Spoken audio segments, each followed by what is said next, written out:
Salm vivait à la lisière du village. C'était un homme simple et pauvre, sans enfants ni biens de valeur. Les habitants le méprisaient et disaient souvent « Salm mourra sans jamais laisser la moindre trace ». Mais Salm ne prêtait aucune attention à leurs paroles. Chaque jour, après avoir gagné de quoi manger, il se rendait sur un terrain aride et rocailleux, loin du village, où il passait des heures à creuser lentement, avec une détermination tranquille. Les villageois pensaient qu'il avait perdu la raison.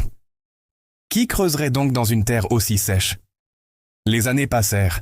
Salm devint vieux et faible, mais il ne cessa jamais de creuser. Un jour, épuisé, il s'assit pour se reposer, posa sa tête sur la terre et ne se releva plus. Il mourut seul à côté du trou qu'il avait passé sa vie à creuser.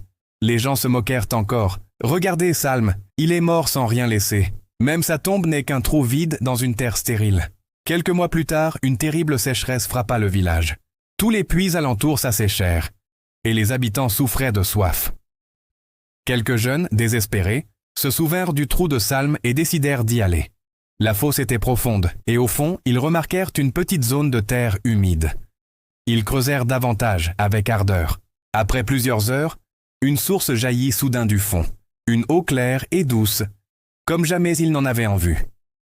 C'est alors qu'ils comprirent, Salm ne creusait pas pour lui, mais pour les générations futures.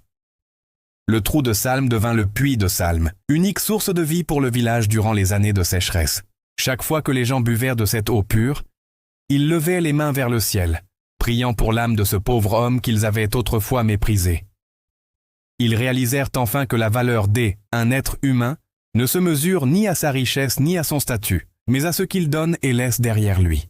Le puits de Salm prouvait que la véritable grandeur vient du cœur et du dévouement silencieux. Salm vivait à la lisière du village. C'était un homme simple et pauvre, sans enfants ni biens de valeur. Les habitants le méprisaient et disaient souvent « Salm mourra sans jamais laisser la moindre trace ». Mais Salm ne prêtait aucune attention à leurs paroles. Chaque jour, après avoir gagné de quoi manger, il se rendait sur un terrain aride et rocailleux, loin du village, où il passait des heures à creuser lentement, avec une détermination tranquille. Les villageois pensaient qu'il avait perdu la raison. Qui creuserait donc dans une terre aussi sèche? Les années passèrent. Salm devint vieux et faible, mais il ne cessa jamais de creuser. Un jour, épuisé, il s'assit pour se reposer, posa sa tête sur la terre et ne se releva plus. Il mourut seul à côté du trou qu'il avait passé sa vie à creuser. Les gens se moquèrent encore. « Regardez Salm, il est mort sans rien laisser. Même sa tombe n'est qu'un trou vide dans une terre stérile. » Quelques mois plus tard, une terrible sécheresse frappa le village. Tous les puits alentour s'asséchèrent, et les habitants souffraient de soif.